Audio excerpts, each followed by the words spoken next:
Hello, everyone. Welcome to another episode of Thinking Out Loud Live. My name is Ricardo Zulueta, and I am your host.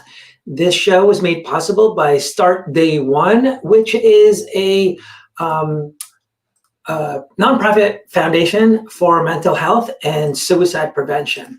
We have just a little different approach in the way we help people by being more proactive rather than reactive. A lot of organizations tend to be more reactive and actually wait for suicidal tendencies or mental health issues. And we believe that being able to reach out in advance is true prevention. Any kind of prevention requires a proactive approach, right? And so that's what we're doing. And the reason we're doing this show is we've been inviting different professionals and guests that can kind of discuss the topic of mental health that will hopefully change people's perspectives. And because we believe that by changing your perspective, all your decisions will follow. And that's actually where all the problems stem from.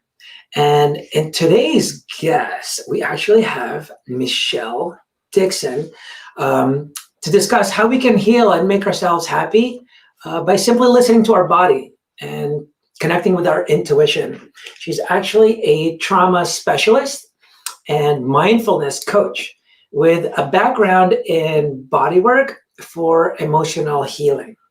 She actually started her career doing a Ph.D. in economics, during which she lived in a settlement camp and witnessed poverty, trauma, and illness firsthand. So through her work, she actually has come to understand how the body, mind, soul is always oriented towards establishing balance. So without further ado, I'd like to introduce you guys to Michelle Dixon. Hey, Hi. Michelle. Hi, everyone. Thanks for having me. Yeah, of course. Thank you for being here. I know I just gave a nice little intro about you, but I really like when people hear your story from you. So can you just tell people how you ended up in the mental health arena at all? Where you're coming from, your background, and then where you're at today, like what you're doing today. Yeah, cool. Thanks. It's always a good story, isn't it? And to find out how in the world people got into this, because most of us got into this kind of by happenstance, accident. And usually when you start to work with people doing healing work, it's because initially you need to do your own healing work, So it's like the wounded healer. We all start with healing ourselves, which is definitely my case. I never expected to be a practitioner. I'm from Atlanta, and I grew up wanting to be, to do academic work, to do research and travel the world. And I did all of that. But the backdrop to it all, rather, is that I did have some developmental trauma when I was quite young.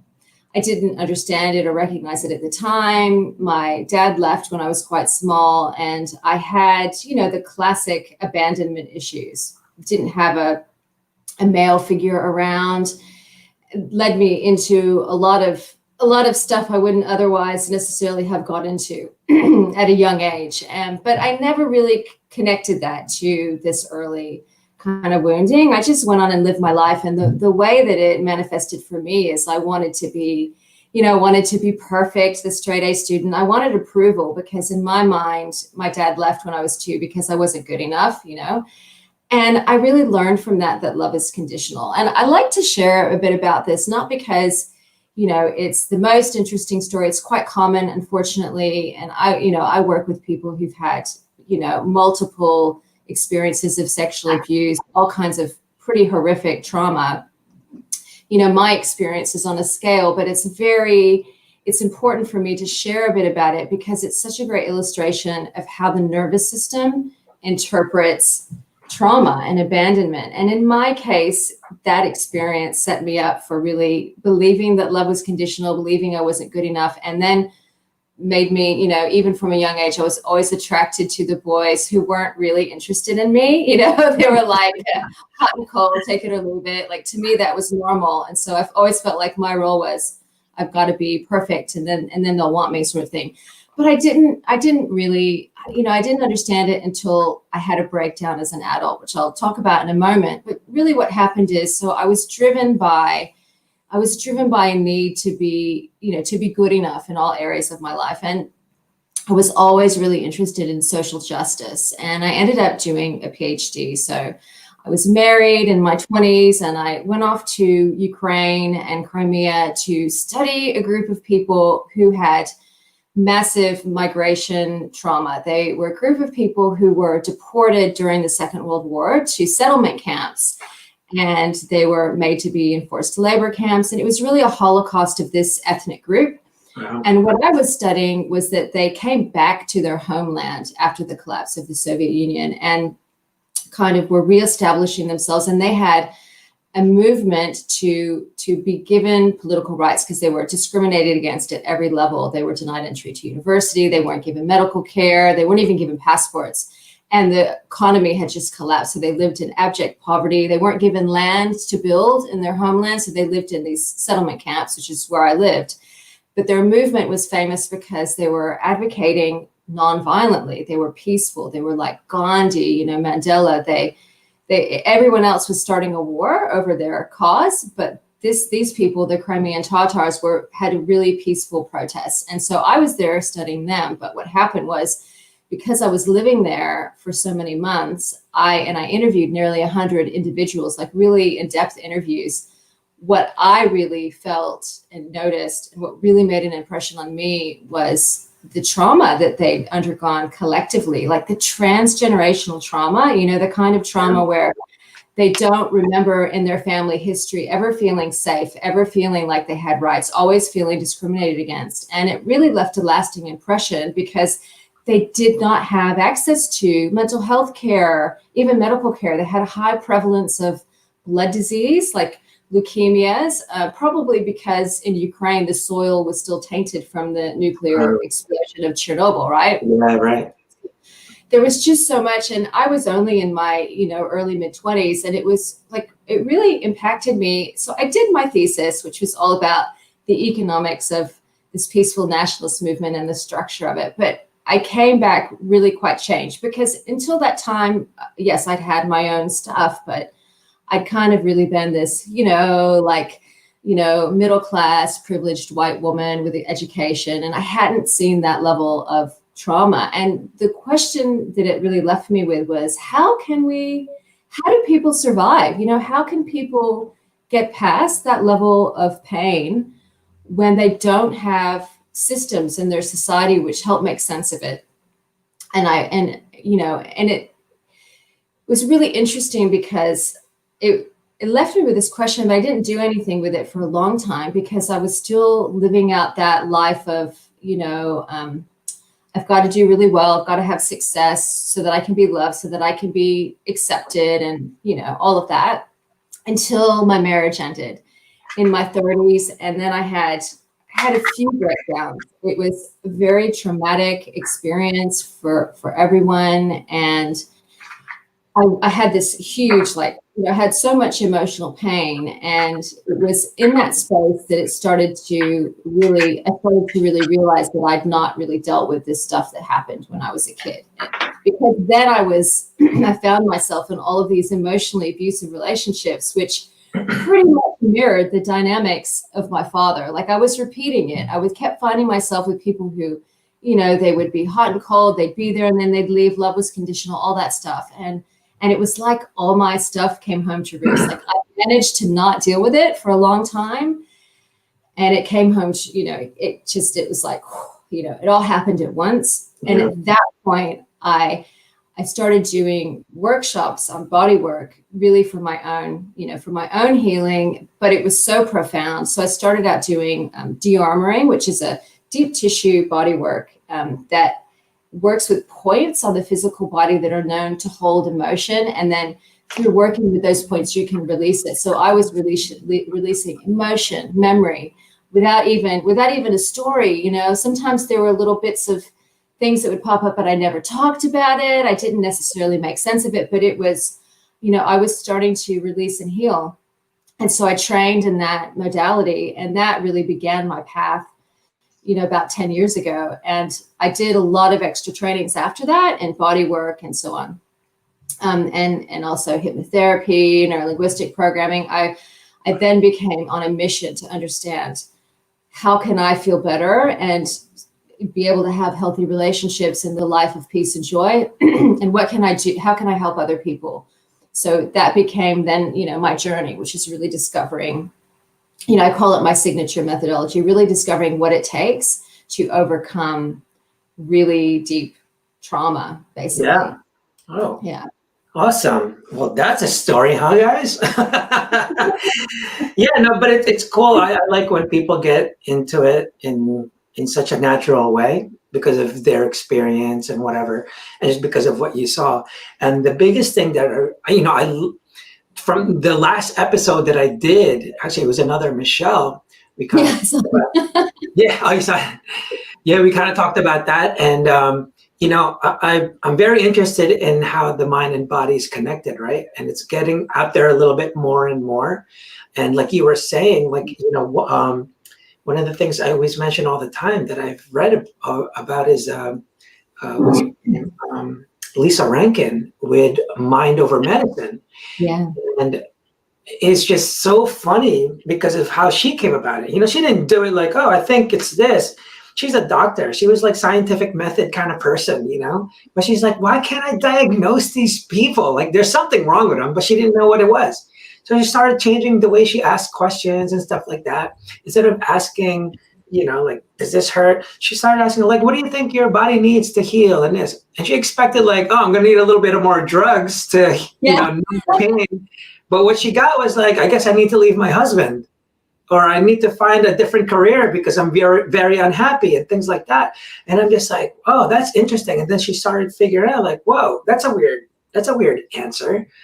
And she started just kind of looking into it more and more. And, the whole placebo effect and everything else. And then even worse, the nocebo effect. Like there's so many things that people are not understanding. But one of the things that I kind of butt heads with a lot of people is when you're in a bad state of mind, you tend to hate accountability, and then you love excuses.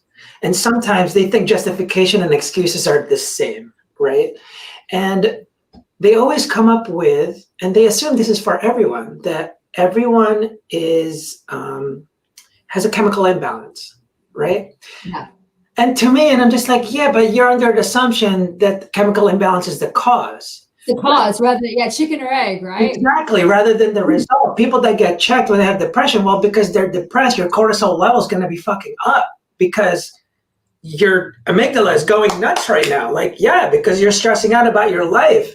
So no wonder your chemical is imbalanced, but you're blaming the result as the cause. And I'm just like, so can you tell me what you've learned about that? Because, I don't have as much knowledge as you do, but I always come across that and I try to explain it. And a lot of times they kind of almost get angry, like, no, like that has to be me. But I'm like, so you're telling me no one ever got out of depression? Like, I don't understand. Like, what's your experience with that? Well, first of all, Ricardo, I think you have a lot of knowledge. You have a lot of knowledge. I can only speak from my experience. I mean, first of all, I just want to say, how incredible is it that we can have something going wrong in our body, like some kind of illness or disease, and not know about it? I mean, what is more us than our body? Right? I mean, it always seems incredible to me that how is it that we've got to a point that we cannot know if we have cancer, if we have a tumor, for example? It's in our body. How can we not know that? And I think at a level we do know it, but we live in a world where we are told that when you are unwell, it's only the expert who knows. So it's part of a shutting down. So we shut down our natural intuition, which is there all the time and should be able to, and gives us clues all the time. It's always talking to us. So we should know it's happening, but we don't because what's happening out there. And I mean, to answer your question specifically, a chicken or the egg, it's always related. External events create internal events. I mean, this is almost like a metaphysical question in a way, and I'm not sure we have any science behind it, but I do believe that illness begins outside of the body in terms of our thought forms, in terms of transgenerational patterns, and then it becomes something internal, and that includes, you know, something like depression, anxiety. Right. You know, it's something in our energetic field, and then it becomes a physical thing, not the other way around. Yeah, and I was actually trying to explain that. Like, I get how it's both ways, but a lot of times, you know, you can't keep saying that. It's basically like, then just give up, kind of, you know. That's almost like what she was kind of getting to, you know. So I'm just like, I don't think that's the case. I really think that if you give them the possibility that it is that, because if I believe your scenario where, oh, chemical imbalance, I'm done, that's probably not going to help me. But if I told you, even if you don't believe this method, it's probably better for the person to believe that they actually have a chance of getting out of depression. So I'm like, I don't understand the harm, like, because your method is more harmful, I believe. The same thing what doctors do, right?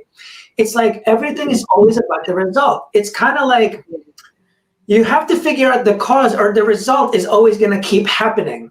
I understand you can put Band-Aid, you can take insulin for diabetes. I'm not going to tell you not to, but I'm saying let's figure out the cause, because if you're still eating sugar like crazy, I'm pretty sure that's not a good idea.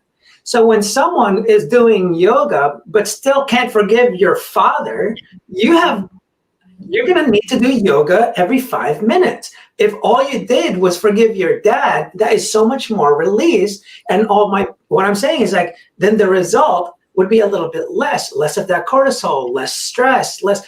And that's why I always say, like, it seems to stem from perspective almost all the freaking time. It is, yeah. And the truth is, and I always say to people, you know, it's, you know, finding an external healing method, a medication, a herbal product, a practitioner, a modality, that doesn't have to be excluded, and it shouldn't be. You should never not see a practitioner or your medical doctor.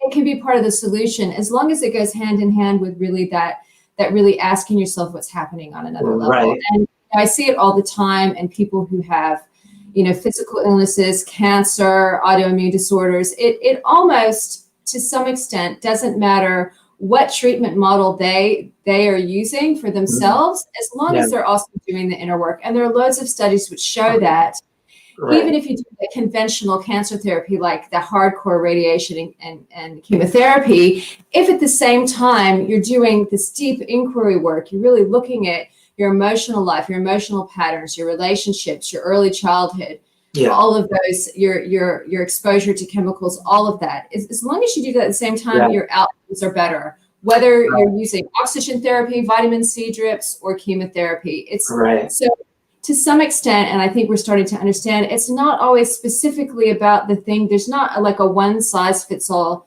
solution for everyone, for every single thing. It's very, very personal. And if you listen to some of the best, you know, functional medicine doctors, for example, who work with people who have illnesses, they'll take a whole case study and a whole personal history study, and they will advise the individual to do really specific things based on their personality, which someone with the same illness presenting, they might have a completely different treatment plan, even down to the level of how often they have chemotherapy, how often they have vitamin C. So it is incredibly personal, and it's really not about, and I think and in my opinion, you know, there's no sense in saying one model is better than another. You know, we can't, there's no sense in fighting, because they can work together and they should work together. Like if you have, you know, like for example, I had years ago, incredibly painful sciatica.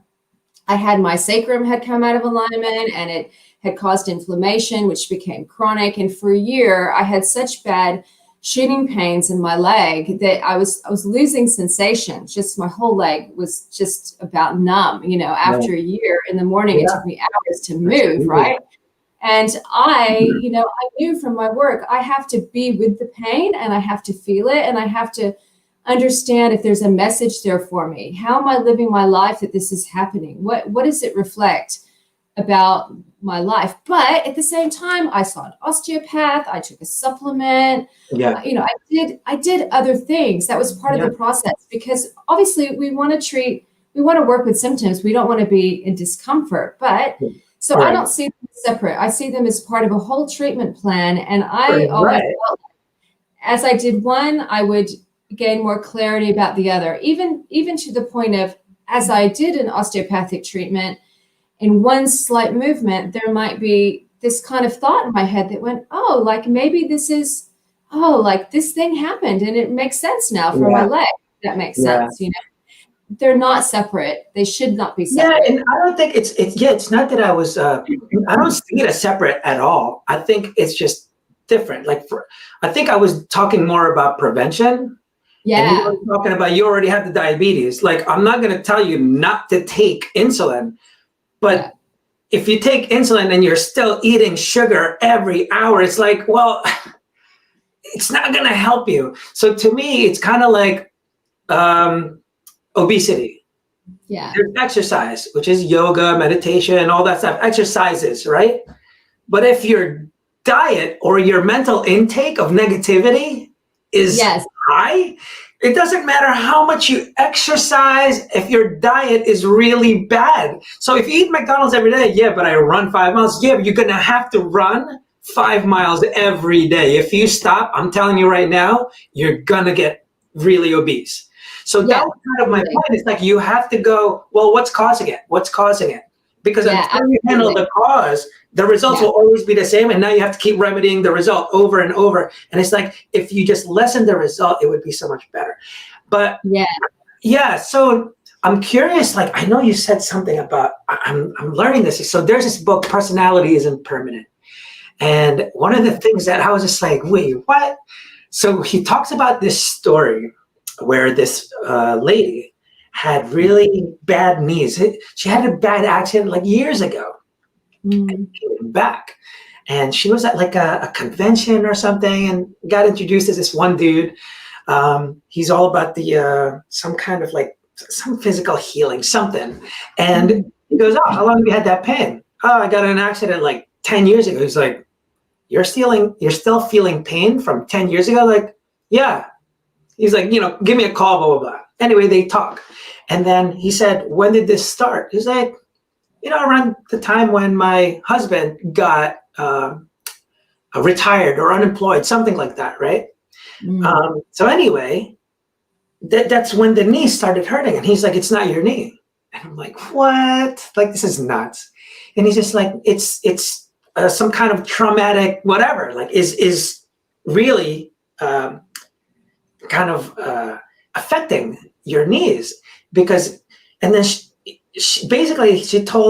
he was telling her, like, you need to release this, because basically she had so much animosity towards her husband. I guess because she was working, it's almost like, why do you get off work and play golf and stuff while I'm still working? And so she was just, but she never talked about it. Yeah. And so he kind of taught her this thing. And after a while, her knees didn't hurt anymore, just because. So I'm going like, well, and then one of the things that really got me, like, he mentioned that your body is just like it's basically your subconscious. Yeah. And I'm like, what? Like, that's crazy. Like, I guess just how much it's linked together, even with the mind over medicine. I mean, when I tell people, everyone knows placebo, right? Like, oh yeah, it's when you just get healed. And I'm like, yeah, dude, why are you not like stoked on this idea? You know, like even Lisa Rankin said, almost everything is attributed to the placebo effect when it comes to antidepressants. And I'm like, that's insane. And then you have doctors saying when you have depression, oh, you know, you're gonna be stuck on pills, which, like, to me, I'm like, well, that's not cool. That's not a good idea. Yeah, I think what you're speaking to is like what we don't really appreciate still. Yeah. I mean, despite the whole revolution and, you know, alternative medicine and New Age movement and thought and all of that, we still don't really appreciate how much our emotions and our thoughts affect our physical body and our mental health. We still don't get it. We want to use it to the extent that it can help us manifest money and success, right? Yeah. But we skip the part where it actually helps us be happy, healthy, functioning human beings, right? Yeah. But just to make that a little tangible for people, because like some of you listening might be like, whoa, what do you mean? Like her knees were because of this. What the heck? I think I'd love to make this more tangible for people, because when I did my bodywork training, I saw this all the time, and I was really, like you, Ricardo, really driven to understand like what is actually happening. What is the science behind it? How can I explain it? Right. We don't have a paradigm.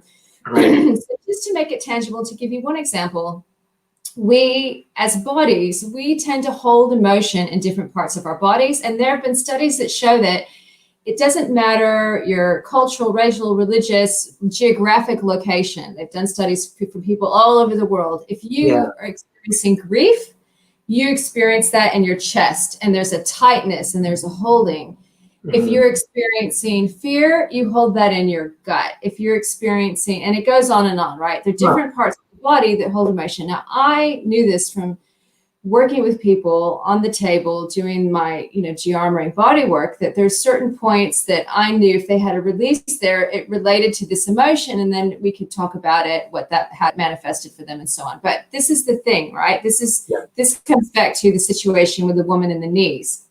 So your body is covered in fascia, which is a really soft tissue musculature, right? Really soft tissue. And it is like, if you can imagine, if you have a hanger in the closet and you have a dress over it, this is how your fascia will kind of drape over your whole body. If you are holding this hanger and like my sleeve, right? If you pinch part of it, it's going to change how that falls over the whole of your body. So hopefully all the viewers can visualize this. If you have a piece of fabric and you pinch some of it, it changes the whole way that fascia, that fabric of your body is holding tension and so on. And then your body, your bones, your musculoskeletal system, your muscles, your tissues, everything has to compensate in order to keep working. It's like, if you have a cast on your arm or your leg, you have to learn how to walk with it, right? Yeah. Your body adjusts to the constriction. So this is the same way that emotion can cause a physical manifestation, which seems to not be related, right? It seems to be related, but actually it is. If you're holding huge resentment and anger, and we know that we hold that in our gut and in our hips, right? That's going to affect your lower back. That's going to affect your legs and your knees. Your knees are often what cops it when anything is wrong with your lower back. Ask any osteopath. Anything going on with your hips, your knees are going to actually the knees, not the back or whatever. So when someone goes, oh, the knees are because of resentment, like some of you are going to go like, what the? But there is actually a lot of, it makes sense. If you know anything about the body, how you experience that emotion, it makes sense. It's not woo-woo weirdness. It's just, it's reality, right? It's reality. We all hold emotion in our bodies all the time. That's being expressed and affecting us. Yeah. And it's funny, like that's why more and more, like, it really intrigued me. Like, I keep mentioning mind over medicine because it's the biggest thing that I read that was like, she wasn't even talking about mental health. Do you know what I mean? Like, it has nothing to do with mental health. She was going like, what is causing the issues here? What's going on? So we're talking about the placebo effect. And she starts talking about all this science because she's not a believer. Her freaking parents are doctors. So it has to be the scientific method. I'm not just going to go like, wow, spiritual. And like, no, she didn't talk about that at all. She's like, wait, what's happening here? So she started researching what is spontaneous remission. It's like basically people getting healed just by placebo or by doing nothing, basically. And so she was really intrigued. It's like, why is no one talking about this? This is insanity. And when you learn about that, how people are getting healed, like people have heard this, but they just go like, oh yeah, I know about that. But they don't go like, whoa, wait a minute, how can I use that? So,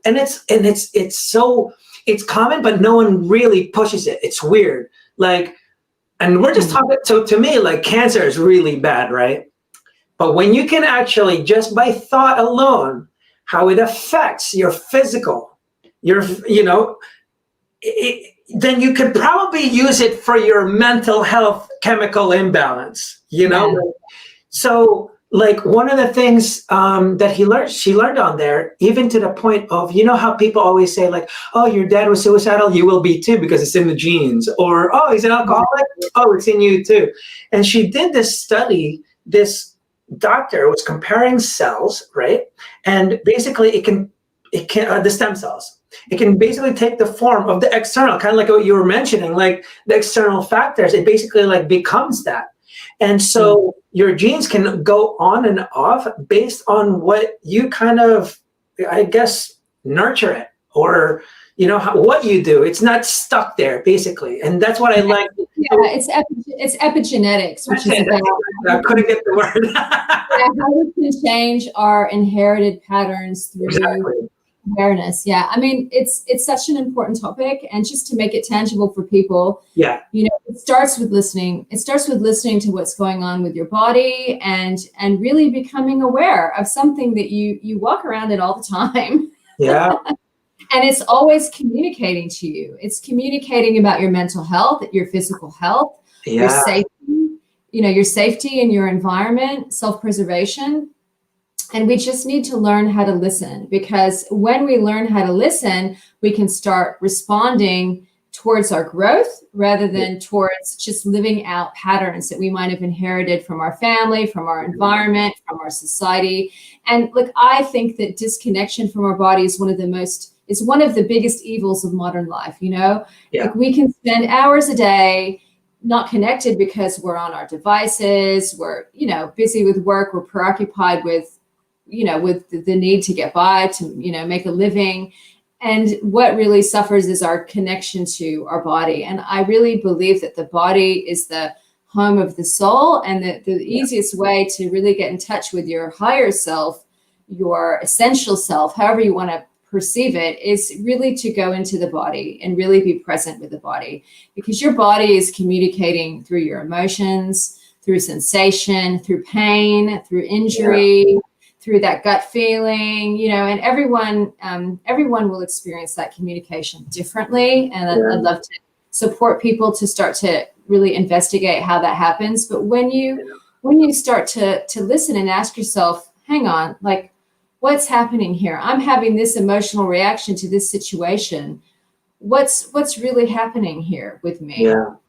That can lead you to a series of experiences which give you insight into yourself, and then compassion. Yeah. And when you start to have compassion for yourself, and you start to have that lived experience of compassion and love, that is the most healing experience. That vibration, if you will, that experience boosts your immune system, boosts your mental health, can shift you out of negative thinking. So listening, compassion, awareness, love, it equals health. It equals a happy life, a joyful life. Yeah. And it's funny, like a lot of times I end up kind of comparing like entrepreneurship with mental health. People like, everything that you do, business, work, all that, those are just extensions of yourself. So work on yourself. You're like the main startup here. And, but it's funny, like when you talk about that, it's really that like self-evaluation, listening to your body and go like, with businesses, you have like monthly, quarterly, like kind of evaluation, like, hey, where are we at? But no one ever goes like, all right, where are we at, man? Like, where are we at? What's going on? Am I breathing okay? Where's my weight? How much did I eat? How much fat did I eat this week, or whatever? I mean, there's people that go a little psycho on that, but no one really does this self-evaluation like you're talking about. And it's sometimes just that self-awareness, and you're going like, wait a minute, something's up with my back. What is that? What's going on? But it's not like I hurt myself or anything. Like, what is that? Yeah, like I didn't do anything to my back. Well, no, but like what else is happening in your life? Like shoulders are often like you feel like you're carrying a burden. Yeah. You feel like you've got a lot of, you've got a lot of responsibility on your shoulders. I see it a lot in my male clients who are carrying their families financially and feeling that pressure. Yeah. They'll have like, feel the pressure. Yeah, yeah. But I mean, it's with everything. If you're going, well, you know what? Like here's a totally different example, just to mix Yeah. it up. Like if Yeah, I someone's love like, examples. I'm really angry at this coworker. This person's always triggering me, and so now I'm feeling like kind of, I'm just gonna F off. I'm just gonna, you do your thing. I'm gonna bury my head in the sand over here because I'm so angry. Yeah. If you work with that and go, well, when is another time in my life I felt this kind of anger? What does it remind me of? When else have I had a feeling that feels like a particular burning in my chest and blah, blah, blah. And then you go, oh, it's when my dad yelled at me when I was a kid, and he yelled at me and okay. And how did well, that's interesting. That's the same feeling I had in my body when dad yelled at me when I was a kid. Okay, that's weird because it's a coworker, but okay, my body is remembering my dad. And how did I cope with it at the time? Oh, okay.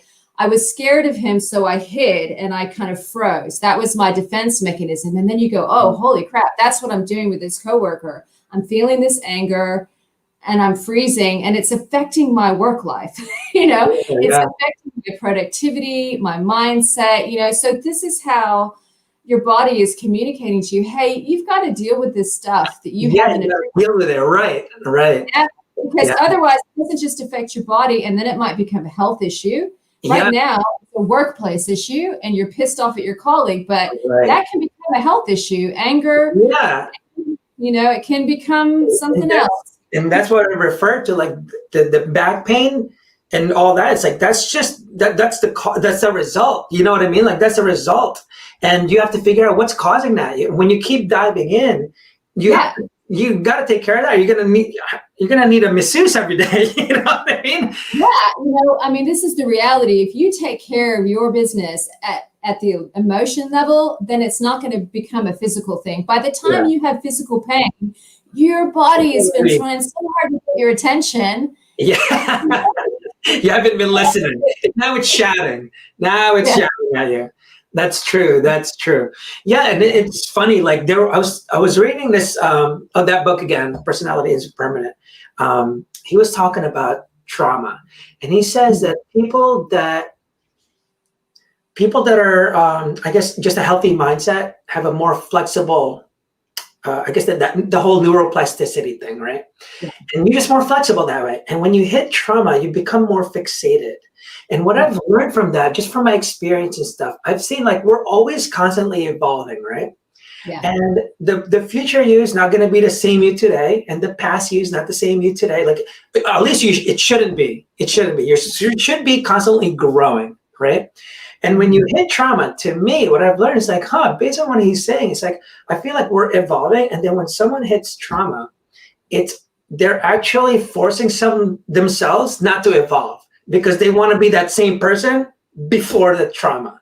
It's like, it's almost like it captures them. It's like, and they can't, kind of like the whole turning into a butterfly, they're still in there and they just won't evolve. It's like, because they think it's going to be like a painful thing, but it's one of those things. It's like, yeah, you might go through a little bit of pain, but it's going to be much better when you do, kind of thing, Yeah, so, trauma is stuckness. Trauma is being fixed and stuck. It's the opposite of growth and evolution. That's what trauma does to you. And trauma is really it's not about what happened. It's about the extent to which it's affected your nervous system and your reactivity, how you react to your environment in terms of your nervous system and your limbic system, which is like the emotional processing center. So if you're hypervigilant, I was just talking to someone I interviewed for my program the other day, and she was like, I thought I was an empath, but actually I had so much childhood trauma, I was hypervigilant because I had to learn how to read a room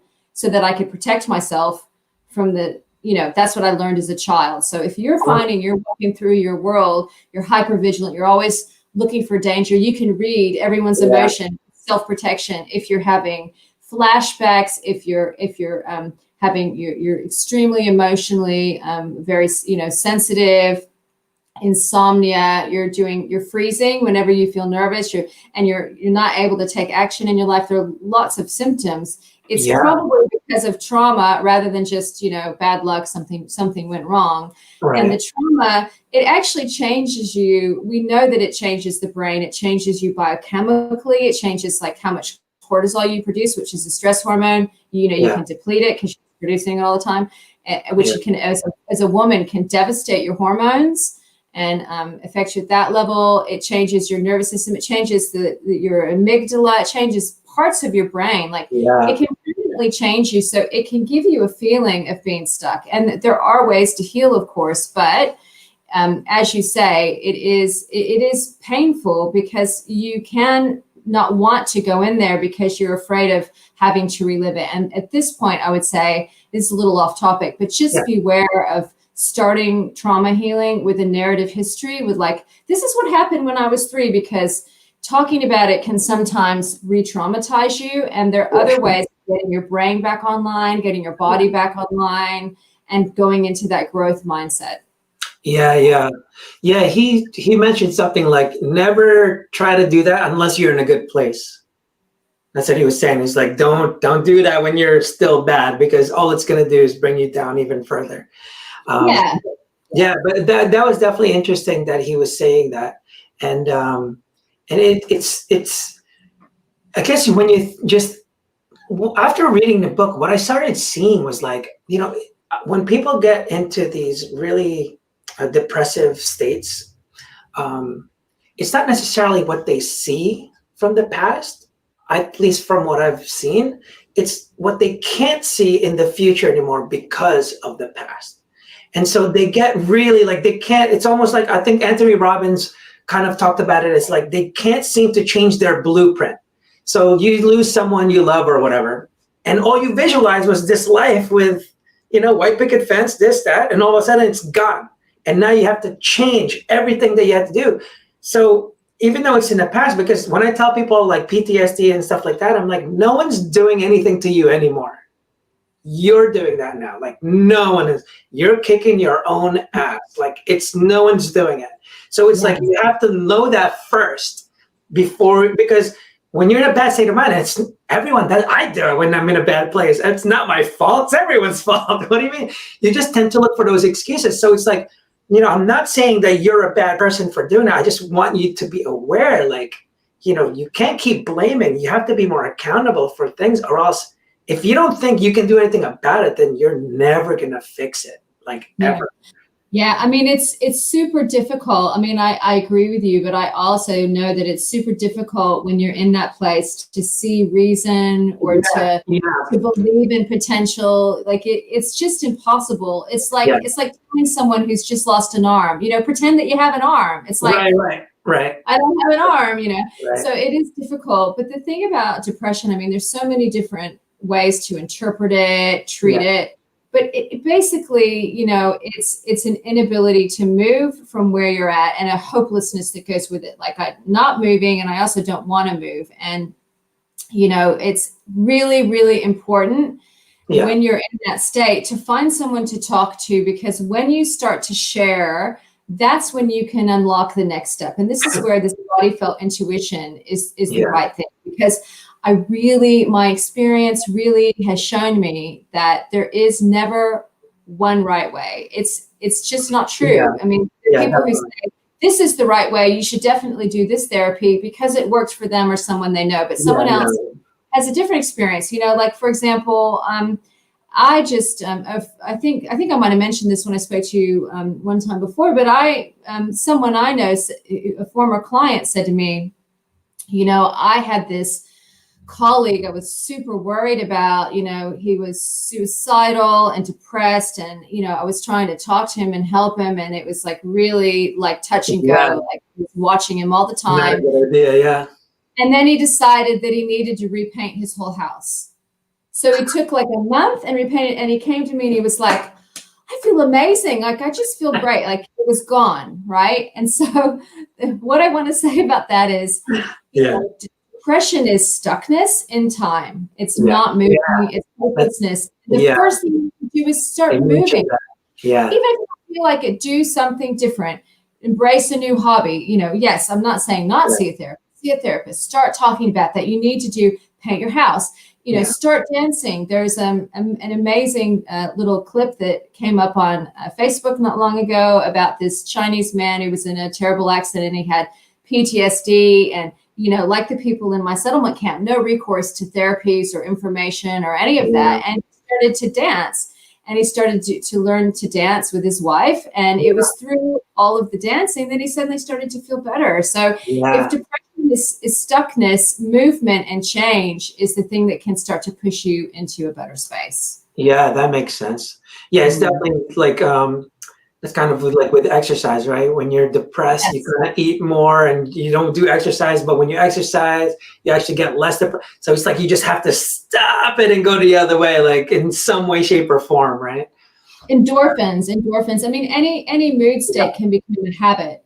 You know, a positive growth mindset is a habit, just like a negative depressed mindset is a habit. Like your neural pathways start to wire and fire in a particular way because you go like, oh, this has happened. And then your body goes, oh yeah, I know what we do when that happens. Put your head in the sand and we do this, and it's about changing the habits that you have. Yeah. And to me, like to change anything, basically it requires some kind of decision, right? People don't understand, to get out of a rut, to solve problems, all that stuff, it has to be, a decision has to be made because it has to be intentional. You don't just get cured and then just go, oh, I feel better, like out of nowhere. There's something has to be intentional about it. And that's why I always mention like perspective, because it seems to just come from there. And then, for example, like, when we're talking about the body, ailments and stuff like that, backaches, things like that. And we're talking about the amygdala. It's the fight or, for people that don't know, it's the fight or flight response. Basically, it's thinks you're dealing with a lion, but really you're just worried about your bills. But it doesn't know. Your brain doesn't know. It's like lions or bill, like shit, let's panic, like we got to do something about this. And so, but to me, so they call it, a stress response. It's responding. That means to something. What is causing it? So that's the cause. So it's like, and to me, a lot of times it goes to the perspective, and that's what kicks in, the amygdala and all that stuff. And then, but then they have that, what do you call it? The relaxation response. I don't forget which one. The parasympathetic.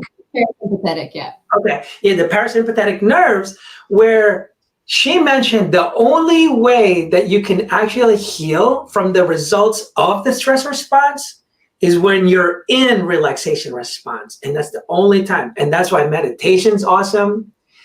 Good sleep is awesome. When you're doing that, that's when the only time you can actually heal your physical part, at least, is when you're in a good mindset. And that's the only time. Yes. Yeah, this is why I say you have to learn how to settle your nervous system before you do any of the deeper healing work, Yeah. And that's so important.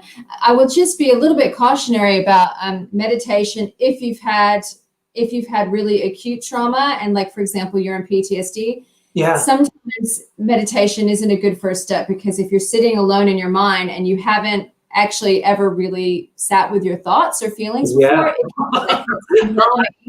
right, that's true.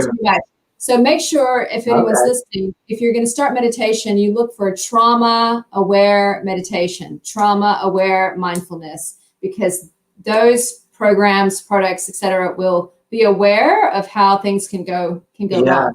You're absolutely right. And I have a report, which is my 6-step roadmap to holistic healing. And I talk about common mistakes people make. And the first one is not understanding exactly what you've said, that you've got to settle the nervous system. You can't be all worked up and in acute trauma and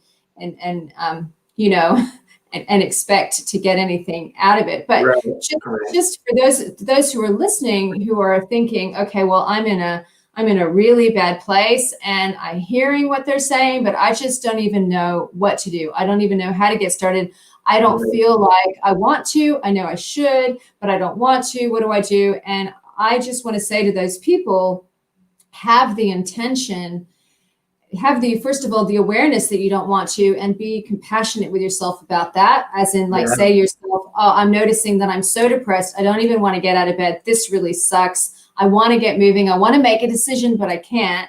Sit with that. Be really honest with yourself, and then say to yourself, I have the intention to figure out a way that I'm going to take a step. I want to make a decision. I can't, but my intention is that I will make that decision to get better.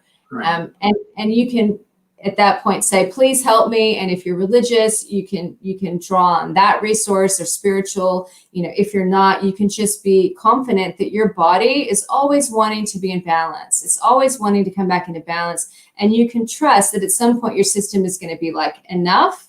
Yeah. But have that intention. It makes all the difference. I've seen people Yeah. go from black hole to just like, suddenly I'm going to paint my house, or I'm going to I know. Yeah. And it's so funny. Like, like that's actually why we called our nonprofit foundation Start Day One. Because Awesome. people like, we're trying, the mission is to help people change their perspective from dreaming of one day to starting day one. Day one means there's a day 2, 3, 4. So I'm not saying, hey, you're going to be all good tomorrow. We're saying it's like, until you make the decision to start, it's never going to get there. But no matter what, that is the first step. And I've met people that can't, you can tell they're in a bad place when they reject that idea. When they're like, no, I'm like, I didn't say you're cured. What I'm saying is that's where it starts. And they're just like, no. And I'm like, it's different for everyone. I'm like, no, it's not. It's the same. So I already know, like, oh, you can't do it yet. And that it's because of accountability. The soon as they believe what we just said, that it starts with day one, it's intentional. They think like, no. Because if they agree, then they have to be accountable now. They're like, shit, you're right. Once they say you're right, like, okay, that means are you going to decide to do it? Yep. Now you can't use the excuse anymore. That's it. And so they're so afraid of that. And I've seen that. And it's like, oh, so that's actually what's stopping you. You don't want to be accountable for it. You want to keep that excuse in the background. And so they can't move forward, but almost deliberately, And I'm like, to people that are listening, it's not like you're doing this on purpose. It's just that you're in a bad mindset. Like I said, I go through it too. So just to prove to people, like, no, I do it too. Like when I'm in a bad place, I do it. One of the things, because I know we're kind of going through time here, I saw in your thing, your approach. Can you go into the release, rewire, realign? Yeah, so the way I work with all emotional healing, from acute trauma to just emotional, like real suffering and happiness, is I approach it using basically mind, body, and spirit. So I always say we need to release emotion and memory from the body. That's also about developing intuition. You need to have what's called somatic awareness. Be aware of how your body is communicating, where it's holding onto pain, and learn how to work with yourself at the body level to release it, so that your grief doesn't become knee problems. Okay, that's the reason. And then I also say, so we release from the body, rewire the mind. So rewiring the mind is all about perspective change, like what you talk about, Ricardo. It's about changing your perspective and developing a growth mindset. It's a habit like everything else. It's a habit to have a negative mindset, and you can develop habits to have a growth mindset. And then realign with wholeness. So there is a part of you, it's like your inner healer, your inner helper, your wholeness, your soul, if that's what you believe in, that is always whole, that hasn't been harmed, that isn't in pain, that doesn't have disease. It's like your template, and you can align with that part of you, and that can help your body come into alignment with that, so that you are that perfect template of being at peace, being in wholeness, feeling complete. And my experience, we have to do all parts of that. If we just do the body, but we don't look at your negative thinking, you might have a release from the body, but your mind is in a habit of thinking, interpreting reality in a particular way, so it doesn't help. If you just do the mind and not the body, you might rewire your thinking, but you haven't really dealt with that feeling that's sitting there in your chest. Right. Pain is going to come back. And then the wholeness part is like the clincher, right? When you can really start to experience, not just believe with your mind, but experience that you are whole, that you are perfect just as you are, that you have everything you need, that you're a child of God, however you want to interpret it. When you can really get on board with that and really experience it, then healing is much faster and it lasts for much longer. And healing, by the way, is not about never feeling feelings, not being human, never getting angry at a colleague, never having knee pain. Healing is about feeling that you can always return to peace eventually, that you have the ability to be at peace, that you can see your moments of emotion or wobbliness for what they are and not let it drive your life. Yeah, awesome. That's really cool. I like the way you have those steps. And it's funny that you bring that up. And when I talk to people about depression, sometimes like I have to tell them like, depression is just a result, right? It's like it's an emotional response. And it's actually a normal emotional response depending on what's your perspective at the moment. You know what I mean? Like it's just responding to your perspective. And then I'm like, when people are trying to think like they should never get depressed anymore, to me, I'm just like, you're trying to get rid of an emotion. Like that's impossible. So when someone passes away, you remember, a death of the family or something, it's okay to be depressed about that. It's the staying in there that might be the problem when it's really affecting you in a really negative way, but responding to it. And when people don't kind of understand when they say like, it's just a response. And I'm like, it's the same thing as happiness. Happiness is not something people have and then they're happy forever. No one, I always hear people saying like, I've been dealing with depression for like 16 years. I have not once heard someone like, I've had happiness for 16. Like no one's trying to get rid of angry. Oh man, I'm still dealing with anger for like 5 years. Like, wait, what do you mean? Well, I get angry when this. It's like, well, yeah, maybe the temper part, but don't get rid of anger. That's impossible. So I'm glad that you kind of say that because I don't know when it became abnormal. Like they make depression and anxiety abnormal. There was this one thing. They talk about the millennials and all that stuff, right? Yeah. This girl and got supposedly like reshared, like tweet just went viral. This kid was just like, the school shouldn't force us to do presentations when it's basically giving them anxiety. Like, because you're about to talk to people, of course you're going to be anxious. The only way to build confidence is doing things, and that is it. That's the only way to build confidence. Confidence cannot come out of no action. It's impossible, Yeah. So, yeah. Well, I mean, we have a way we deal with difficult emotions in our world, and I really believe it's influenced by our really medicalized culture, where we have this belief that there's a pill for every pain. And everything. For a pill mentality, right? The pain for a pill mentality means that you have a negative emotion, you need to fix it. Yeah. Now, and unfortunately, what that means is again we become disconnected to our body because that pain is a communication that something's not right in the environment. And to pay attention to it, if you feel angry, you're trying to set a boundary. You're trying to say, hey, this is my space and you're encroaching on, me. If you're depressed, you need to look at, what's happening for you. Are you in grief? Are you in mourning? What is the loss? Why aren't you moving forward? What is the fear? And even happiness, pay attention to what is it about this that's lighting me up and how can I create more of that in my life? Like our emotions are always asking us to be present. And I've always taught my children as well, because I have teenagers now. Any emotion you feel, it's like the weather. If you wait long enough, it's going to change, So when you're joyful, experience that, be happy, not be happy, obviously, but hang on to that, relish in it, because it's not going to last forever. And also when you're depressed, when you're unhappy, when you're struggling, that's also going to change. So the most important thing that I can say about that is just when you're in a negative emotion, be aware that it's not going to last forever. But right now when you're having it, it's an opportunity to really look at it. And imagine what it would be like if your young child came to you and they were like, I've had a really bad day, Dad, and I'm really sad. And you said, sorry, moving on, it's dinner time. No, right now. We do that to ourselves all the time, don't we? Right, so exactly. That, it's going to pass, but now is an opportunity before it passes to go, okay, what's happening for me here? One of the best, and it's funny, it's actually a little cartoon. I don't know if it's by Disney. I think it's called Inside Out, where there's these like people inside the brain, and it was one of the best teachers of embracing depression.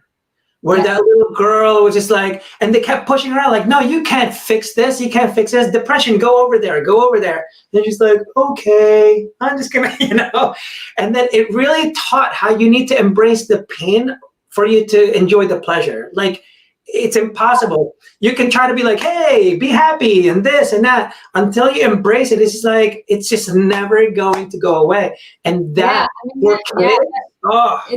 it's a great film. They actually had a whole group of psychologists who advised to create it. The message was really sound. And if those of you know someone in your life right now who's depressed, my suggestion is to really sit with them and acknowledge their pain, without trying to fix them, Right.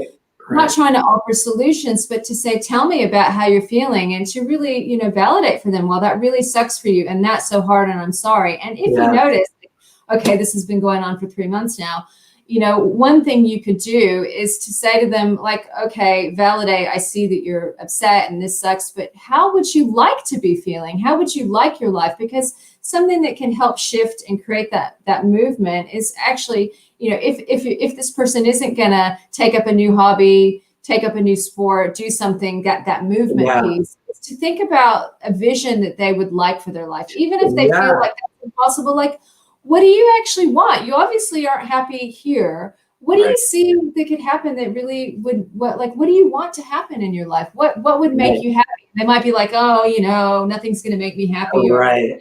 I want to start my own business, but I don't think I can, but that would make me happy. Then you go, all right, hang on.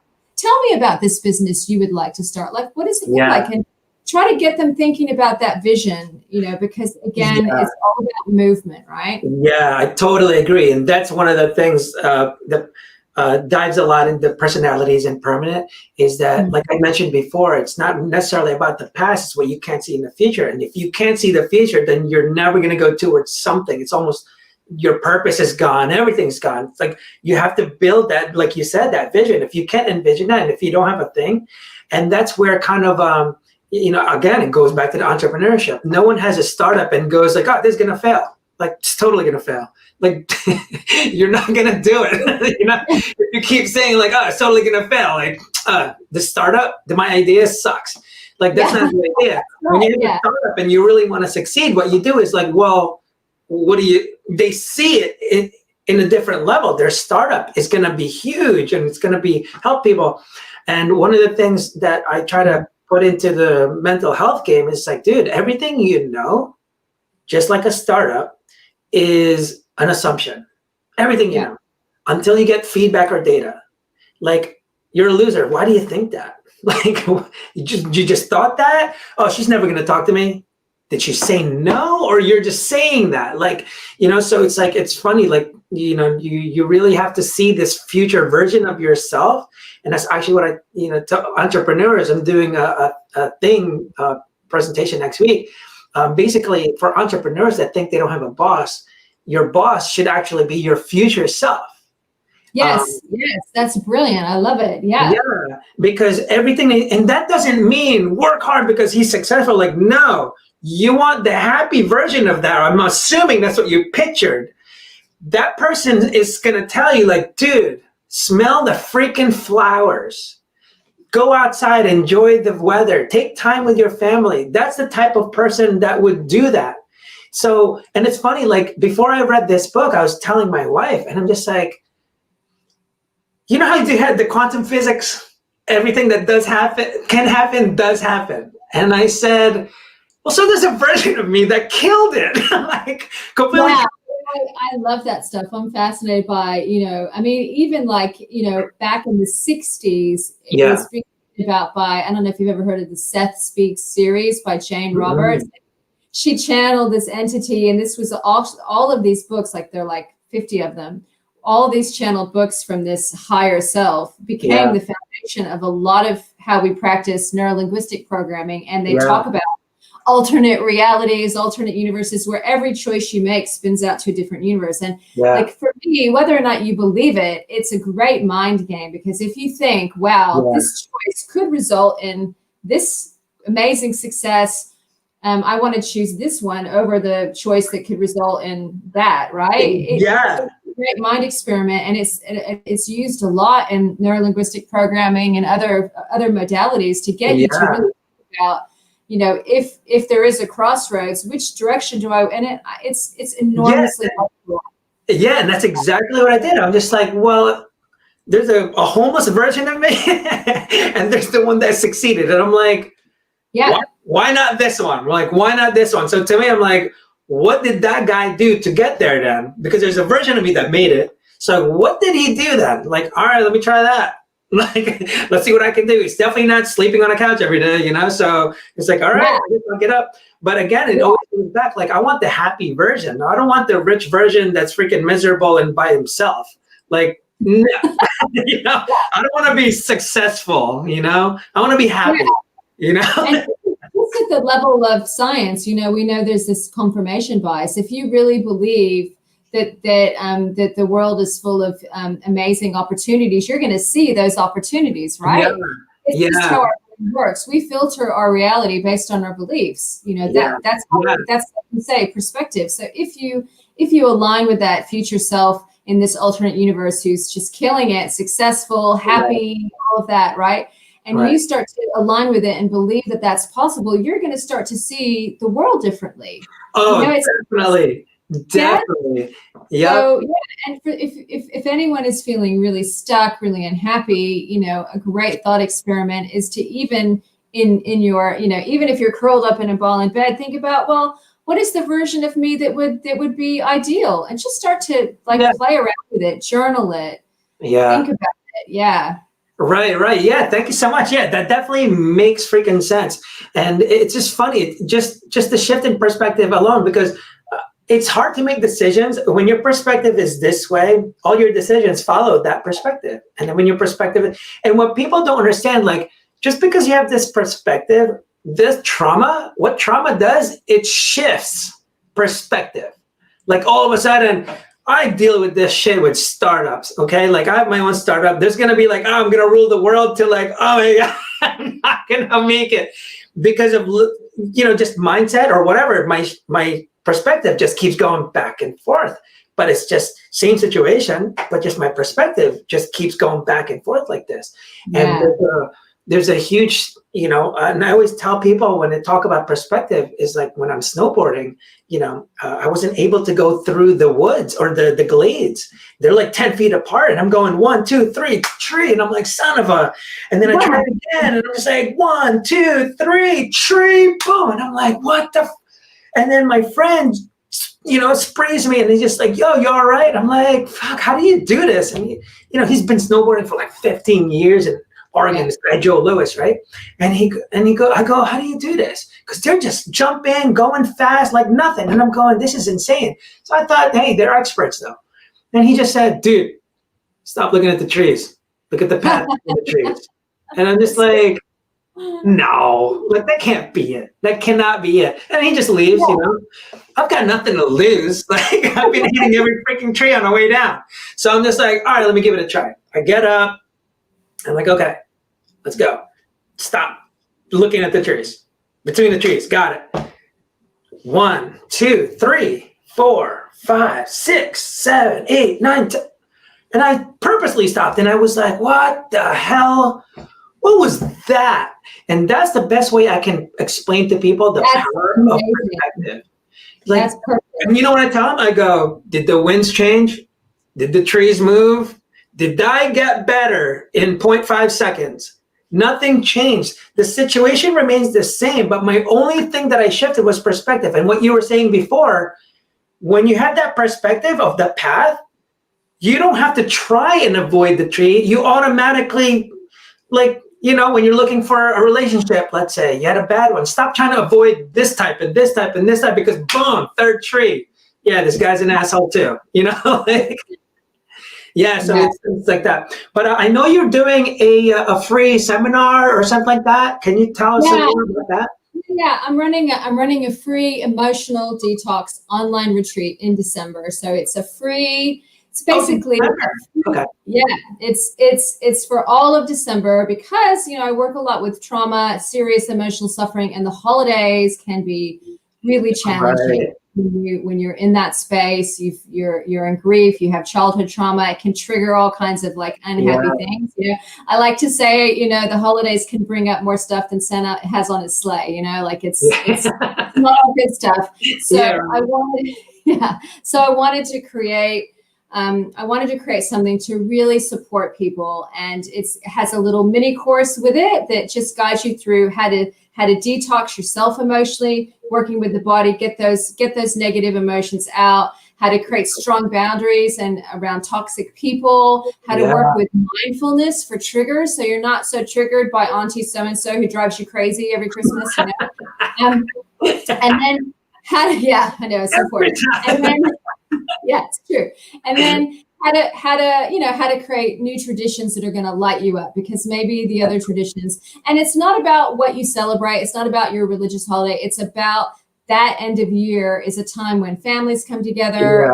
It's a tough time of year. So I'm just going to do a Facebook group for community support, and I'm going to do lots of lives. I'm going to be on there every day. So you can just visit my website if you want to join. I'd love to see you. Definitely reach out to us again. Around what day when do people sign up? Do they sign up now? Do they sign up? So you can sign up now. If you go to michelledixon.com, you'll see it all over the front of my homepage. Sign up for the emotional detox. And I'm going to open the group a little bit early in November for my early birds. So we can get to know each other. They can go to here. Join the free emotional detox, everyone. Oh, awesome. And then they just sign up here, just name an email, and then I guess name an email, super simple. And and then in another couple of weeks, we'll and by the way, if you sign up now and you have something that you really grapple with, you really struggle with in the holidays, reach out to me. You can email me. When you get my email, you can email me back. You can go to my contact page. If there's anything in particular you want to share with me, your story, if you want to share with me what you find really hard during the holidays, there's time enough to make it part of my program. So be in touch for sure. That's awesome. Yeah, please kind of remind me again so I can promote that a little bit. You know, because that's a nice thing you're doing. And I think I really love that because, for people that don't know, that's kind of what we're doing with Start Day One. You know, the proactive approach means like reaching out to people and doing these things. And there's people like Michelle that are doing this like she's doing now. She does it for free, but it's unsustainable if they keep doing it for free. So what Start Day One does is we try to raise funds to make it either affordable or at least getting speakers like herself. So hopefully we can get you as a speaker in the future for something. To pay to compensate them for it so that they can, because it's all about helping other people proactively instead of waiting for people to have these issues. They're never going to call Michelle. They're not going to reach out. You know, everyone knows today's day, all you have to do is put suicide prevention and you get the help just instantly, but no one really does it. I'm glad some do, which is good, but it's just more effective when you reach out more. So things like what she's doing, offering these free services to go on there. I love it. So I support that. And, but yeah, Michelle, thank you so much for being here and talking about stuff. I'd love to have you again. So I got your emails and all that stuff. But I really appreciate it. So everyone that watched this episode, I hope you learned a lot of things about listening to your body a little bit more and, how it's all connected. And just by really, being aware that, you can actually figure out the cause and how you're going to heal yourself. So thank you again, Michelle. Thanks so much. All right. Goodbye, everyone.